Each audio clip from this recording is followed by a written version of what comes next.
يغسل أرواحنا يهدينا. Teman-teman sekalian, kita mulai aja ya. Sambil menunggu pemayangannya. Ini lagi ada delay ya. Lagi ada gangguan, kayaknya ada serangan Israel ke Iran ya. Tertahan sebentar ya, insya Allah nanti ada muncul. A'udzubillahi minasyaitonirrajim. Bismillahirrahmanirrahim. Assalamualaikum warahmatullahi wabarakatuh. Alhamdulillahi wa kafa, wassalatu wassalamu ala nabiyil mustafa wa ala alihi wa ashabihi ahli sidqi wa man tabi'ahu bimuktafa. Asyhadu an la ilaha illallah wa asyhadu anna Muhammadan abduhu wa rasuluh. Allahumma salli wa sallim ala sayyidina wa maulana Muhammadin wa ala alihi wa ashabihi wa man tabi'ahu bi ihsanin ila yaumiddin, amma ba'd. Subhanaka la ilma lana illa ma 'allamtana innaka antal alimul hakim. Allahumma la sahla illa ma ja'altahu sahla wa anta taj'alul hazna idza syi'ta sahla wa 'allimna ma yanfa'una warzuqna 'uluman tanfa'una. Amin ya rabbal alamin. Ma'asyiral muslimin, jamaah yang dimuliakan oleh Allah Subhanahu wa taala. Pertama-tama marilah kita panjatkan puja dan puji syukur kita kepada Allah Subhanahu wa taala atas limpahan nikmatnya. Di siang hari ini alhamdulillah kita dapat kembali bermuajahah ya, untuk sama-sama kita duduk di musholah yang kita cintai ini, kita bertalabul ilmi. Mudah-mudahan Allah Subhanahu wa taala memberikan kepada kita ilmu yang manfaat, ilmu yang dapat kita amalkan ya, kita pahami dan kita amalkan dalam kehidupan kita sehari-hari. Salawat dan salam tak lupa kita sampaikan kepada tauladan kita, Nabi kita Muhammad sallallahu alaihi wasallam. Dan semoga Allah limpah curahkan pula kepada keluarganya, kepada sahabatnya dan segenap pengikutnya hingga yaumul qiyamah. Baik, ikhwah jamaah yang dirahmati oleh Allah, siang ini kita membahas hadis ke-17 dari kitab Al-Arba'in An-Nawawiyah. Judulnya adalah Humumul Ihsan. Ya, bisa saya terjemahkan berbuat ihsan pada segala sesuatu. Ya, ihsan ya. Jadi berbuat ihsan pada segala sesuatu, dalam segala hal ya, ihsan itu harus kita lakukan. Ya.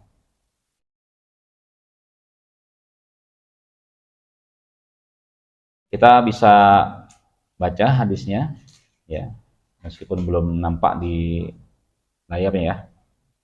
An Abi Ya'la Shaddad bin Aus radhiyallahu anhu an Rasulillah sallallahu alaihi wasallam qala. Dari Abu Ya'la Shaddad bin Aus, semoga Allah meridhoinya. An Rasulillah sallallahu alaihi wasallam, dari Rasulullah sallallahu alaihi wasallam qol, dia berkata. Ya, Nabi Muhammad sallallahu alaihi wasallam bersabda, "Innallaha katabal ihsana 'ala kulli syai'in." Sungguh Allah Subhanahu wa taala memerintahkan, ya, bisa makna di sini mewajibkan ya. Kataba itu bisa maknanya mewajibkan. Ya, bukan menulis ya. Kalau makna lungguhnya, zahirnya menulis, tapi maknanya mewajibkan. Sesungguhnya Allah Subhanahu wa taala mewajibkan apa? Al-ihsan. Berbuat ihsan dalam segala sesuatu. Ya. Fa idza qataltum fa ahsinul qitlah. Maka kalau kalian membunuh, baguskanlah pembunuhannya. Nah, ini serem banget ya, membunuh ya. Jadi seakan-akan diperintahkan membunuh nih ya. Jadi kalau kalian membunuh, baguskanlah membunuhnya. Gitu. Wa idza jabahtum fahsinud dzibhah. Dan jika diperintah dan jika kalian menyembelih, hendaklah kalian memperbaiki cara membelihnya. Gitu ya.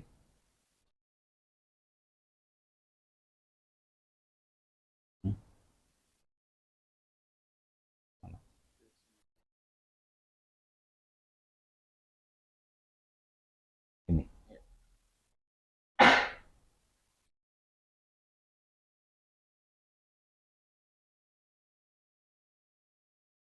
Sudah.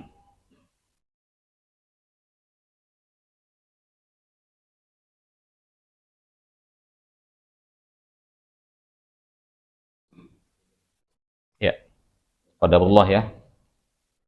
Mungkin ada sesuatu gitu ya.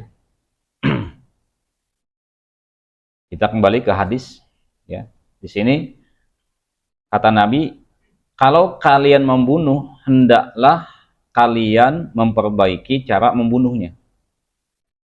Dan kalau kalian menyembelih, hendaklah kalian memperbaiki cara menyembelihnya. Gitu. Wal yuhidda ahadukum safratahu wal yurih dzabihatahu. Dan hendaklah seseorang di antara kalian menajamkan pisaunya dan mengistirahatkan binatang sembelihannya. Hadis riwayat Muslim. Ini ya, jadi kita akan bahas di sini poin yang pertama yang ingin Nabi Muhammad SAW sampaikan dalam hadis ini adalah wajib berbuat ihsan. Karena ada kata-kata innallaha katabal ihsana ala kulli syai'in. Sesungguhnya Allah Subhanahu wa taala menetapkan, mewajibkan berbuat ihsan pada segala sesuatu. Jadi poin yang pertama kita ambil adalah wajib kita berbuat ihsan. Apa itu berbuat ihsan? Yaitu berbuat secara profesional. Ya. Bagaimana profesional itu? Di sini ya. Profesional itu mencakup 4 as ya. Mungkin sudah saya sampaikan 4 as. As yang pertama adalah ikhlas. Jadi profesional itu adalah kerja yang ikhlas. Berbuat yang ikhlas. Terkait dengan ikhlas, ikhlas ini adalah amalan hati. Karena ikhlas adalah amalan hati, maka kita tidak boleh menebak-nebak. Ya, oh dia mah nggak ikhlas, nggak bisa tuh. Oh dia mah ikhlas, nggak bisa. Dia sholatnya khusyuk banget, ikhlas banget ya. Nah, belum tentu juga. Dia telat banget sholatnya, kayak nggak ikhlas banget sholat gitu kan. Belum tentu juga. Itu datang ngaji ke paling belakangan sih, jangan-jangan nggak ikhlas lagi. Nggak begitu. Ya, ini ya. Jadi ikhlas itu adalah amalan hati, maka kita tidak boleh nebak, nggak boleh kita langsung menjustifikasi dia. Dia tidak ikhlas, dia ikhlas, nggak bisa. Ya. Nah, masalah ikhlas ini kan Nabi Muhammad pernah bercerita kan, ada seorang yang apa? Ya, yang mati syahid gitu kan. Ada yang mati syahid. Ya. Ditanya, "Kamu kenapa mati syahid?" gitu kan. Kamu kenapa berjihad di Allah Subhanahu wa taala sampai mati syahid gitu kan. Ya. Tapi ternyata apa jawabannya? Ya. Meskipun di mulutnya mengucapkan karena aku ini berjihad karena Engkau ya Allah. Tapi Allah membantahnya kan? Ya. Kadzabta, kamu sudah bohong gitu kan. Allah tahu apa yang ada dalam hati kita. Maaf saja ya, seorang ustadz ketika dia bicara tentang ikhlas saja belum tentu ikhlas gitu. Temanya ikhlas. Ya. Alhamdulillah ya. Ini Allah Subhanahu wa taala memberikan kemudahan kepada kita. Ya. Ini ya. Jadi profesional mencakup yang pertama, as yang pertama kerja ikhlas. Ya, ini ya masalah ikhlas tadi saya katakan adalah amalan hati. Kita tidak boleh melakukan penilaian dengan indikator zahir kita. Karena ada dalam hati kita masing-masing. Kemudian as yang ketiga adalah kerja cerdas, gitu ya. Cerdas. Kerja cerdas itu bagaimana sih, gitu ya? Misalkan kita gini, kita gagal melakukan sesuatu gitu kan, atau tidak mencapai target seperti yang diinginkan. Apakah kita tetap melakukan pekerjaan tersebut? Iya, tapi dengan cara yang beda gitu. Itu cerdas tuh. Jangan ngulangi pekerjaan yang sama, gagal lagi pasti. Kita sudah tahu ini masalahnya ini, maka kita ambil solusi yang lain. Jangan sampai dengan solusi yang sama. Kita punya masalah yang sama, tapi solusinya ya kadang tidak tepat gitu.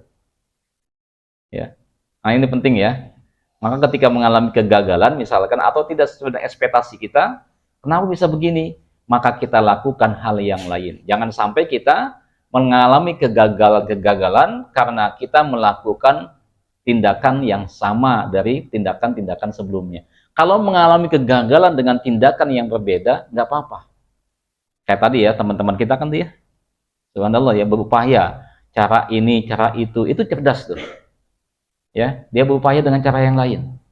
Oh, barangkali begini, barangkali begitu. Jadi opsinya banyak.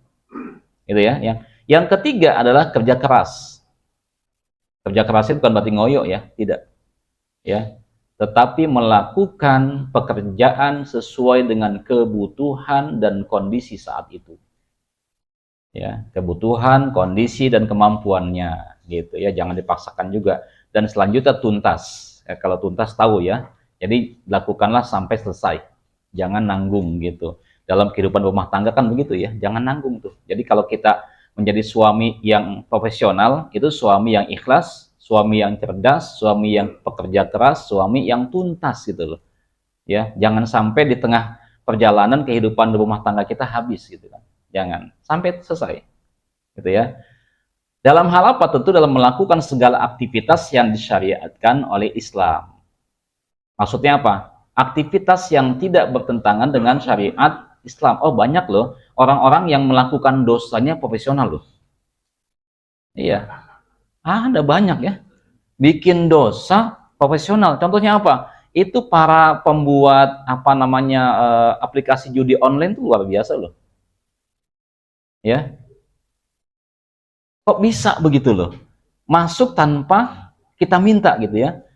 Beriklan lewat smartphone kita itu masuk gitu. Kok bisa begitu? Padahal kita tidak mau masuk gitu. Kok bisa gitu? Iklan begitu. Kok bisa begitu?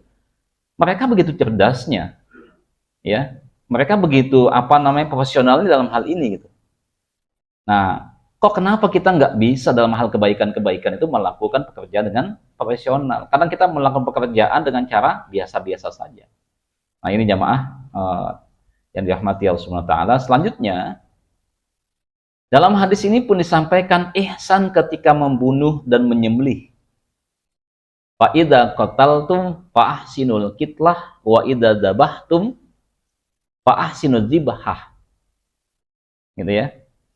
Jadi ihsan ketika membunuh dan menyembelih menggunakan alat yang tajam. Jadi membunuh sama tuh.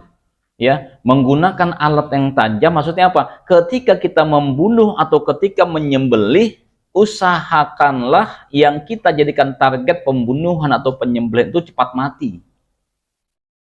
Apakah dalam Islam boleh membunuh? Ya, boleh membunuh.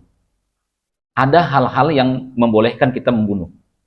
Tentu yang punya kewenangan untuk memberikan eksekusi hukuman, memvonisnya adalah pemerintahan yang sah, gitu ya. Dari pengadilan, hasil keputusan pengadilan, bukan individu, bukan komunitas, tapi pemerintah dalam hal ini. Ya, mungkin saya sudah jelaskan, ada 3 hal dalam Islam itu yang menyebabkan seseorang itu boleh dibunuh. Yang pertama adalah ya, orang yang sudah punya pasangan hidup, suami atau punya istri, dia melakukan perzinahan. Dihukum mati ya, sudah kita bahas pada hadis yang lalu kan ya. Itu boleh dihukum mati tuh. Ya, yang menghukum mati ini, eksekutor hukuman mati itu dia harus mengusahakan membunuhnya dengan cara yang mematikan. Jangan menyiksanya gitu. Ya. Kemudian yang kedua adalah apa? Pembunuhan yang disengaja dan direncanakan. Maka pelaku pembunuhan yang disengaja dan direncanakan dalam Islam itu harus dihukum mati. Nah, ketika mengeksekusinya harus menggunakan cara dan alat yang cepat membuat mati. Begitu. Ya. Kemudian yang ketiga apa? Dalam Islam itu yang keluar dari agama Islam. Nah, kalau di Indonesia kan nggak bisa ini, nggak bisa, ya. Mungkin yang mulai diadopsi itu hukuman mati pelaku pembunuhan yang direncanakan. Tapi masih ada aja ya yang hukumannya maksimalnya seumur hidup gitu ya, atau 20 tahun. Udah gitu mendapatkan apa? Remisi dan seterusnya, bebas gitu kan ya. Sehingga apa? Keluarga korban tidak puas gitu ya. Saudaranya atau pihak dari keluarganya meninggal dunia, sedangkan pelakunya yang melakukan pembunuhan dengan terencana itu bebas begitu saja. Atau menjalankan hukuman tapi tidak sesuai dengan ya perbuatannya. Nah, ini makanya jadi pertimbangan juga. Makanya kalau kelompok-kelompok yang benci Islam ya, kelompok Islamfobia itu mengatakan apa? Hukuman mati itu adalah pelanggaran hak asasi manusia katanya. Begitu. Padahal enggak juga. Ya, dengan adanya hukuman mati itu sesungguhnya melindungi nyawa-nyawa manusia yang lain. Ini jamaah yang dirahmati oleh Allah Subhanahu wa taala. Jika membunuh tidak boleh memutilasi. Nah, ini nggak boleh tuh. Membunuh musuh ya, musuh kafir misalkan. Maka kita kan banyak ya melihat ada video ataupun apa namanya berita-berita, mendengarkan berita, membaca berita gitu kan. Subhanallah, kalau kita kembali kepada peristiwa di Hamas apa di Palestina sana kan ya, Pak. Banyak tawanan perang Israel itu senang ditawan sama Hamas. Senang gitu loh. Kenapa? Karena dilayani dengan baik. Tawanan itu bukan ya pihak yang boleh dizolimi. Tetap dikasih makan, dikasih hak dasar hidupnya. Tapi sebaliknya kontras dengan tawanan yang dimiliki oleh Israel, disiksa. Bahkan ada yang dibunuh sampai dimutilasi. Ini tindakan-tindakan biadab ini dalam Islam tuh nggak boleh. Ya, kalau mutilasi ayam mungkin boleh ya, dipotong dulu, sembelih dulu, dimutilasi gitu ya. Jadi potong 8 boleh itu. Ayam itu daging ayam ya. Tapi kalau manusia nggak boleh mutilasi itu. Ya, maka algojo yang diberikan tugas untuk membunuh tidak boleh memutilasi, itu nggak boleh tuh. Kemudian yang ketiga tidak membunuh dengan menggunakan api, nggak boleh. Ini ada hadisnya. Ya kata Nabi apa? La tu'adzibu bi'adzabillah. Janganlah kalian menyiksa dengan siksaan Allah. Wan naru hiya adzabullah. Api itu adalah azabnya Allah. Jadi nggak boleh. Dulu kita mungkin masih kecil gitu ya, kadang mainin apa ulat ya, ulat bulu gitu, kita taruh di atas kertas, kita bakar, itu nggak boleh dalam Islam itu. Ya, atau ada orang manusia, ini di Bekasi kejadian ada maling motor ketangkep dibakar hidup-hidup. Ya bukan kota, kabupaten memang jalan ini. Kabupaten Bekasi tapi dekat kota Pak, di Bekasi. Ya, itu kejadian. Saya kaget juga itu. Astagfirullahaladzim, itu nggak boleh menyiksa ya dengan api. Ini nggak boleh. Ya, baik itu manusia ataupun hewan ataupun makhluk Allah yang lainnya gitu ya. Kalau tawon gimana? Lebah ya, lebah kadang kan diusir ya dengan asap ya. Itu ya kalau misalkan tujuannya bukan untuk menyakitkan nggak apa-apa sih ya, penyakiti nggak apa-apa, hanya ngusir saja kan supaya kosong sarangnya, diambil madunya gitu, seperti itu ya. Kalau ada teknik yang lain yang lebih aman bolehlah gitu ya, tidak menggunakan asap gitu ya. Nah kemudian di sini pun lebih dijelaskan ihsan dalam menyembelih ya, ihsan dalam menyembelih menggunakan alat yang tajam tadi itu ya. Kemarin kita menyembelih sapi ya, kambing gitu ya, itu kan kalau misalkan pisaunya atau goloknya tuh tumpul, kasihan itu ya, menyiksa itu. Membaca basmalah, bismillahi Allahu akbar, menghadap kiblat. Yang menghadap kiblat bukan jagalnya, bukan hanya jagalnya tapi hewannya juga gitu ya. Menjauhkan tempat penyembelihan dari hewan-hewan yang lain yang akan disembelih. Jadi jangan deket-deket tuh, apalagi pas banget depan matanya gitu, jangan. Kan dia nggak bisa ngomong Pak Ustadz, dia punya insting gitu ya. Itu kenapa banyak sapi yang stres. Kejadian itu di mana tuh ya? Oh, sampai jalan jalan itu ya, jalan gede gitu kan. Itu kenapa itu? Karena dia menyaksikan temannya sedang disembelih juga, stres dia. Ya, harusnya jauh, jangan deket-deket. Ngamuk dia. Itu instingnya begitu. Meskipun Allah Subhanahu wa taala sudah menundukkan buat kita. Niatkan untuk mendekatkan diri kepada Allah Subhanahu wa taala. Jadi kalau kita menyembelih hewan, menyembelih ya ayam, kambing, sapi, dan seterusnya itu untuk mendekatkan diri kita kepada Allah Subhanahu wa taala. Kita mulai dengan bismillahi Allahu akbar itu kan. Yang berikutnya adalah dan juga untuk bersyukur pada Allah atas nikmat. Subhanallah ya. Subhanallah, sapi, kambing itu setiap tahun kan disembelih sama kita. Belum lagi ayam, setiap hari kita sembelih. Ya, ikan-ikan, coba. Nggak ada tuh yang komplain, ikan komplain gitu ya. Kambing komplain, nggak ada ya. Domba-domba demo gitu, nggak ada. Ya, kenapa? Karena mereka itu sudah memang ya diciptakan untuk kita. Maka ini sebuah kenikmatan dari Allah Subhanahu wa taala. Nah, itu. Selanjutnya adalah larangan menyekap hewan sampai mati. Nah, ini bagi yang punya peliharaan ya. Punya burung. Ada yang sini komunitas kicau mania ada. Nah, itu ya. Hati-hati ya burung itu loh. Burung itu kalau makin banyak kicauan ternyata pengen kawin. Ya kasih pasangan hidupnya. Bukan berarti oh bagus nih bisa dilombain menang gitu kan. Bukan begitu aja. Jadi jangan pikirannya hanya kepentingan kita. Hak-hak dia sebagai makhluk Allah, lihat ya. Itu kalau dia makin berkicau itu dia pengen kawin, cuman kita nggak paham bahasa burung kan. Ya ada ngomong gitu ya. Ini para para pakar hewan juga yang ngomong sebenarnya nih. Jadi ada tanda begitu. Ya, terutama itu adalah burung jantannya ya. Seperti itu ya. Kasih pasangannya. Jangan sampai disekap, tidak dikasih makan, tidak dikasih hak-hak dasarnya. Ya, apalagi sampai mati gitu ya. Yang punya kucing sebagainya itu siapin tuh. Ya. Lalu bagaimana kalau misalkan jual beli kucing gitu ya, gitu kan ya? Jual beli kucing tergantung kucingnya nih. Kalau kucingnya kucing liar itu ulama tidak membolehkan dijual belikan. Nah, kalau kucing hias boleh dijual belikan gitu.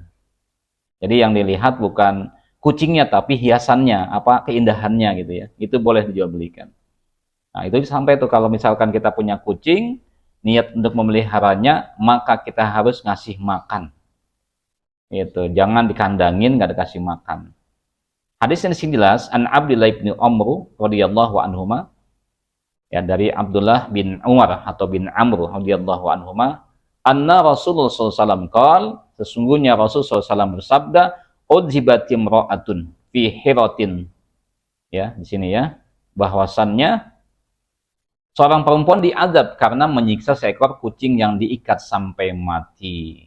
Sajanat hatta matat, disekap ya, dimasukin ke dalam kandang, disiksa sampai mati.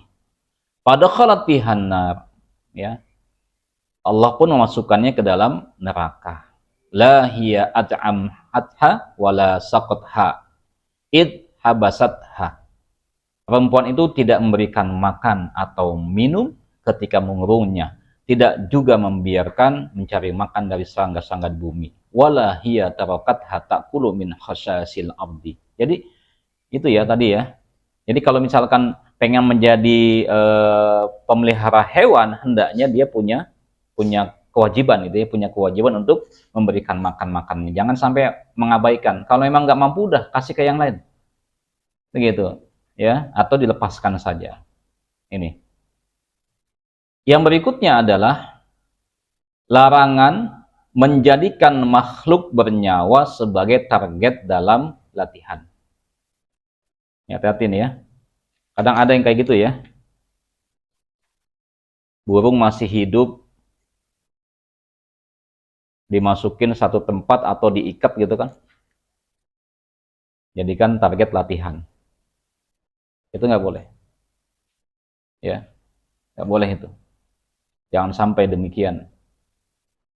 Ini dilarang oleh Nabi kita Muhammad Sallallahu Alaihi Wasallam. Ya, ya.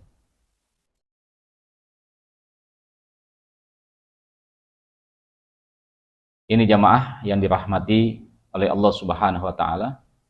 Jadi banyak hal-hal yang harus saya perhatikan bahwa ternyata ihsan itu bukan hanya amalan ibadah, gitu ya. Ihsan itu bukan hanya dalam hal sholat, bukan hanya dalam hal puasa, bukan hanya dalam hal ya ibadah-ibadah mahdhah begitulah. Ternyata Islam adalah agama yang lagi-lagi rahmat lil alamin. Agama yang membawa rahmat bagi sekalian alam. Gitu. Ya. Dengan sesama kita buat ihsan. Dengan Allah tentu kita ihsan juga. Ya. Ihsan dengan Allah itu bagaimana? Satu ketika malaikat itu kan datang ya, malaikat Jibril ya, datang kepada Nabi Muhammad SAW. Ihsan kepada Allah itu dijelaskan oleh Nabi.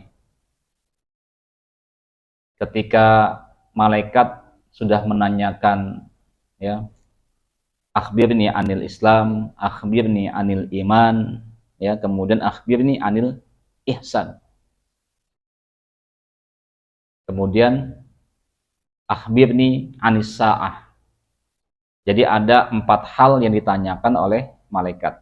Beritahukan kepadaku tentang Islam, beritahukan kepadaku tentang iman, beritahukan kepadaku tentang ihsan, dan beritahukan kepadaku tentang kapan terjadinya kiamat. Nah, kita yang ketiga nih ya, akhbirni anil ihsan, beritahukan kepadaku tentang ihsan. Ihsan kita kepada Allah bagaimana? Maka Nabi mengatakan apa? Anta'budallaha ka'annaka tarahu. Fa illam takun tarahu fa innahu yaraka. Kamu menyembah Allah Subhanahu wa taala seolah-olah kamu melihat Allah. Jadi kita sholat seolah-olah gitu ya, seolah-olah kita melihat Allah. Kita puasa seolah-olah kita melihat Allah. Kita tilawah berzikir kepada Allah seolah-olah kita melihat Allah. Tetapi Nabi Muhammad tahu kalau kita di dunia ini tidak bisa melihat Allah. Maka kata Nabi apa? Fa illam takun tarahu fa innahu yaraka. Jika engkau tidak mampu melihatnya, lagi sholat nggak bisa melihat Allah, lagi puasa nggak bisa melihat Allah, lagi berzikir tidak bisa melihat Allah, gitu ya. Ya. Apa kata Nabi? Fa innahu yaraka, sesungguhnya dia melihat engkau. Jadi maksudnya apa? Ihsan dalam ibadah kepada Allah Subhanahu wa taala selain tadi memenuhi empat as tadi, ikhlas, ya, kemudian apa? Cerdas, keras dan tuntas, tapi juga apa? Kita merasa adanya kebersamaan kita dengan Allah. Gitu. Jadi ketika kita salat, meskipun kita tidak bisa melihat Allah, yakinlah kita sedang bersama dengan Allah. Ya, ihsan ketika kita ihsan ketika kita mendapatkan kenikmatan. Apa tuh? Bagaimana? Ketika hidup kita bahagia, ihsan. Ihsan ketika kita bahagia hidup kita. Itu ihsan juga harus ada ihsan. Itu apa? Memahami dan meyakini, mengimani bahwasannya kebahagiaan ini milik Allah. Kebersamaan Allah ada dengan kita. Jadi jangan semata-mata apa? Kita punya apa namanya ya? Begitu yakin dengan keberhasilan ini ada semata-mata hasil kerja keras saya. Oh, bukan itu. Saya hebat karena saya memang pantas mendapatkan ini gitu. Karena saya cerdas, karena saya lulusan universitas terkenal, karena saya begini. Nah, itu tidak ihsan dalam menyikapi kebahagiaan ataupun kesuksesan. Gitu ya. Sehingga apa? Sehingga dia akan menjadi orang yang sombong gitu kan ya. Nah, ada lagi ihsan ketika kita menghadapi musibah. Ihsan juga gitu. Menyikapi dengan penuh kebaikan-kebaikan, di situ banyak kebaikan. Ini adalah ketentuan dari Allah Subhanahu wa taala, maka tetap ada kebersamaan dengan Allah Subhanahu wa taala. Karena sesungguhnya situasi apapun kita sebagai muslim itu semuanya adalah diusahakan itu adalah suasana penuh dengan nilai-nilai ibadah kepada Allah Subhanahu wa taala. Baik dalam keadaan sedang bahagia, itu pun bernuansa ibadah, dalam keadaan hidupnya sulit pun tetap bernuansa ibadah kepada Allah Subhanahu wa taala. Ya, wala nabluwannakum bisyai'in minal khaufi wal ju'i wa naqsi minal amwali wal anfusi was samarat wa basyiris sabirin. Dan pastilah kami akan menguji kalian dengan sesuatu minal khauf, rasa takut, wal ju'i, rasa lapar, wa naqsi minal amwal, kekurangan harta. Ya, apalagi banyak Pak, kekhawatiran kita, ketakutan kita, semuanya itu harus ada upaya pendekatan secara ihsan dengan Allah Subhanahu wa taala. Nah ini ya ihsan kita kepada Allah begitu tuh. Maka penting dikuatkan ma'rifatullahnya kita, kenalkan Allah. Ya, pengenalan kita dengan Allah Subhanahu wa taala. Ya, jangan sampai begini, ya. Kita dekat kepada Allah ketika kita ada masalah saja gitu loh. Ya meskipun secara sekilas baik-baik saja gitu ya. Lagi ada masalah, banyak ke masjid, itu baik-baik saja loh. Berarti dia itu belum atau tidak termasuk orang yang stres. Ya, nggak stres, Pak. Jadi kata para psikolog itu orang stres itu adalah orang yang tidak tahu arah kembali pulang. Itu stres tuh. Maksudnya apa? Kita ini selama kita mengerti kemana kita kembali, ketika kita menghadapi masalah kemana kita kembali, berarti kita ini gak stres. Ya, kembali yang tepat kemana? Ke Allah gitu.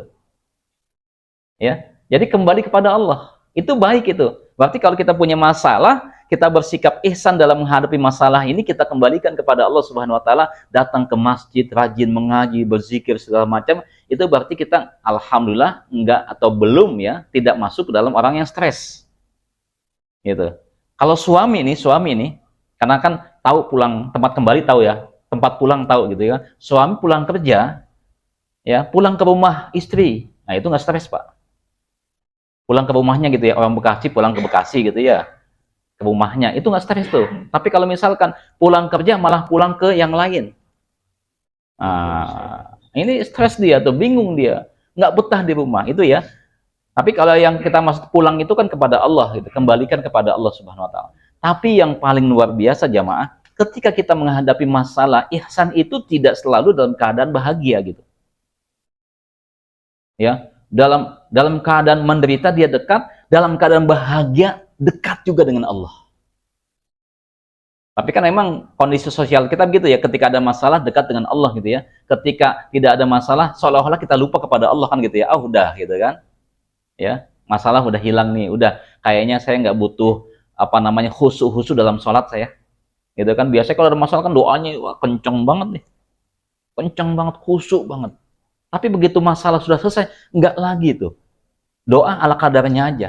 Harusnya nggak begitu. Berarti kita belum ihsan dalam hal ini. Dalam hal ibadah kita kepada Allah Subhanahu wa taala. Justru sebaliknya, ketika kita dalam keadaan sukses, bahagia, dekat dengan Allah Subhanahu wa taala, maka Allah akan datang kepada kita, mendekati kita ketika kita dalam keadaan susah tanpa Allah dipinta oleh kita.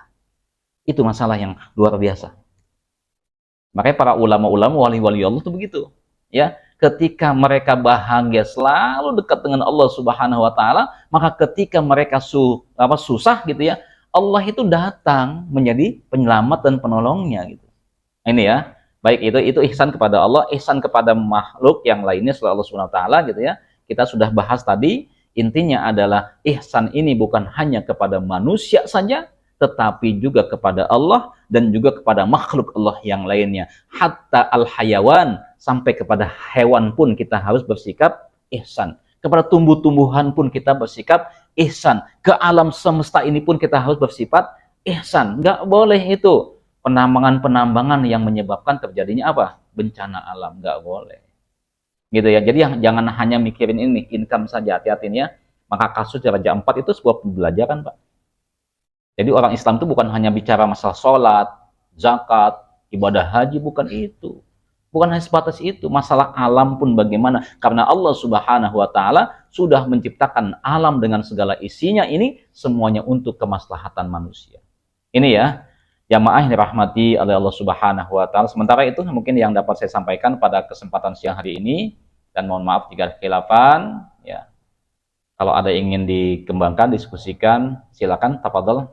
Mudah-mudahan bisa menambah ya wawasan kita semuanya. Wallahu a'lam bishawab. Assalamualaikum warahmatullahi wabarakatuh.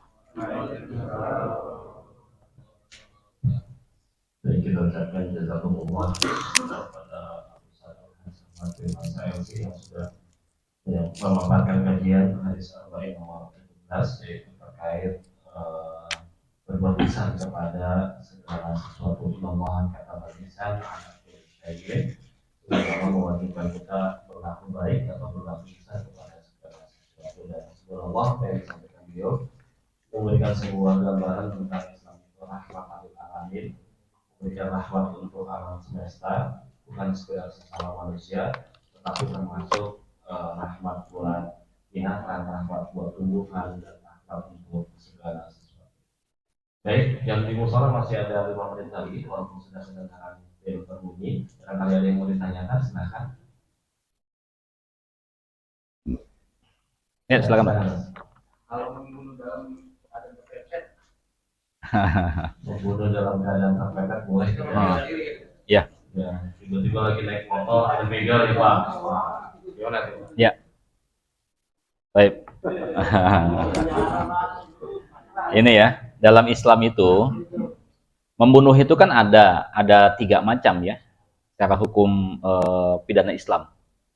Jadi ada qatlul amdi, pembunuhan yang disengaja atau direncanakan. Ini kalau pelakunya dihukum mati nih, dihukum mati pelakunya. Yang kedua ada sibhul amdi, seperti sengaja. Misalkan begini, kita melakukan pengeroyokan, niatnya nggak ngebunuh, tapi karena pukulan banyak yang masuk ke korbannya jadi mati. Itu ada sibhul amdi, gitu ya. Yang ketiga adalah al khoto, kesalahan ya, nggak sengaja membunuhnya gitu kan, nggak sengaja, emang nggak ada niat ngebunuh. Misalkan kita bikin lubang, menanam pohon, ada yang lewat tuh, masuk ke situ mati. Nah itu bukan salah kita, gitu ya. Nah yang keempat tadi, contoh kasus tadi adalah terkait dengan kita mempertahankan harta kita. Bagaimana hukum Islam? Dalam Islam begini, dalam sebuah, bahkan Nabi Muhammad mengatakan, ada sebuah hadisnya, ya, man mata duna malihi fahuwa syahidun. Pertama kata Nabi, siapa yang mati mempertahankan hartanya, maka dia mati syahid. Subhanallah Pak ya. Jadi ada begal nih, kita pulang kerja nih malam-malam jam 1, jam 2 malam gitu ya, tengah jalan ada begal. Kebetulan kita punya 1 jurus, 2 jurus, itu kita lawan, mati dia. Kalau dalam Islam itu nggak dihukum mati Pak. Ya, bahkan ini ada sebuah pembelaan, ya, dalam Islam nggak apa-apa. Bahkan kalaupun kita yang mati, kita masih syahid loh. Ya, makanya wajib kita mempertahankan diri kita. Wajib mempertahankan harta kita. Harta yang halal ya, bukan harta hasil rampokan, beda lagi tuh. Ya. Maka dalam Islam begini ya, ketika ada pihak ketiga atau pihak lain lah gitu ya, pihak lain yang mengambil hak-hak kita, itu kita wajib melawan. Ini dikiaskan dengan hukum jihad. Jihad dalam Islam kan hukumnya ada 2. Fardu ain, ada fardu kifayah. Gitu ya. Fardu kifayah ini adalah apa? Ketika ancaman itu tidak kepada semua umat Islam, tetapi sebagian umat Islam. Contoh misalkan peristiwa di Palestina. Jihad bagi orang Indonesia, Muslim Indonesia di Palestina itu hukumnya adalah fardu kifayah. Karena kenapa? Ya, fardu kifayah sudah paham kita Pak ya. Kalau sudah ada yang melakukan sebagian Muslim, maka kita nggak wajib lagi kan gitu ya. Karena sudah ada yang mewakili, dalam hal ini mungkin Hamas sudah mewakili kita. Ya, termasuk mungkin pasukan Iran sudah mewakili kita gitu ya. Udah cukup itu. Tinggal kita doa dan dana gitu aja. Ya, 2D aja, doa dan dana gitu kan, sebagai bentuk solidaritas kepada Muslim gitu kan.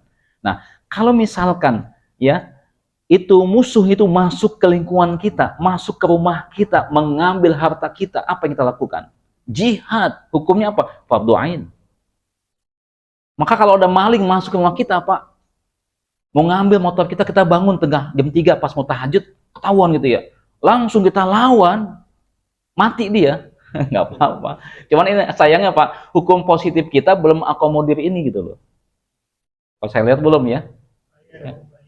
Lagi-lagi apa? Ya, hukum kita itu masih, meskipun ada lah 1-2 yang baik-baik gitu kan ya. Cuma kebanyakan apa? Hukum kita tuh membela yang bayar, bukan membela yang benar. Itu masalahnya kita. Apa saja ya? Sekarang ini kalau hasil apa tuh, hasil survei di apa saya baca itu ya, lembaga penegakan hukum yang paling dipercaya saat ini adalah Kejaksaan Agung. Saat ini, yang pertama adalah Presiden, yang kedua Jaksa Agung. Kenapa tuh Jaksa Agung? Saya nggak paham juga ya. Mungkin ada meskipun agak ke politik Pak ya. Kok kenapa TNI itu menjaga Kejagung, Pak? Coba, dan saya lihat maaf nih ya, KPK dengan Kejagung, harusnya KPK itu ketika mengusut kasus korupsi nilainya itu gede-gede Pak. Dan saya lihat nilai kecil loh. Kasus Pertamina di mana? Yang ngusut siapa? Kejagung. Ya, kasus CPO Kejagung. KPK harusnya kan itu dibuat lembaga negara yang dibuat untuk mengungkap kasus yang besar-besar gitu loh. Tapi malah yang kecil-kecil, yang nilai miliaran nggak sampai 1 T, Pak. Harusnya sebaliknya, kalau Kejagung itu ya pegawai Kejaksaan Agung sudah ada di KPK, tapi ternyata nggak maksimal di KPK itu, Pak. Ya itu ya. Makanya tadi itu. Kalau misalkan hukum Islam diakomodir di Indonesia tadi itu, orang yang bela diri, ya ngebunuh pelaku, dia harusnya nggak dibunuh. Dalam Islam tuh enggak, Pak. Ya, tapi lagi-lagi hukum kita belum. Ya katanya dia anggapnya, wah, ini main hakim sendiri kata gitu kan ya. Kan begitu hukumannya. Ya lain ya, hakim sendiri sudah niat gitu mengeroyok satu orang gitu kan, dipukuli. Nah, itu kayak kasus misalkan kasus apa tadi, maling misalkan gitu ya, maling ketangkep dipukuli mati, nah itu main hakim sendiri, itu nggak boleh, meskipun dia maling gitu kan, tetap nggak boleh Pak dibunuh, Pak. Ini kita mempertahankan diri, tidak punya niat untuk membunuhnya, tapi karena kita punya keahlian ya bela diri, ternyata pukulannya bisa mematikan dia, dan itu pun tidak punya niat untuk membunuhnya. Dalam Islam itu dimaafkan, nggak ada masalah ya. Tapi lagi-lagi kita belum bisa diakomodir oleh hukum positif kita. Ya mudah-mudahan nanti Pak ya, kalau makin banyak gitu loh anggota dewan yang Islamis, bukan Islam ya, yang Islamis Pak. Karena orang Islam tentu Islami. Ya gitu ya. Belum orang Islam tentu Islami kan. Ya, oh dia ini misalkan ya, dia ini pimpinan pesantren, begitu jadi anggota dewan melempem. Ya, ilhat cuannya gede Pak. Nah, itu kan masalah juga buat kita ya, umat Islam ya. Itu ya Mas siapa namanya? Pak Sumarna ya, orang Sunda kayaknya ya. Nah, itu ya. Gitu Pak ya jawaban dari saya, wallahu a'lam bishawab.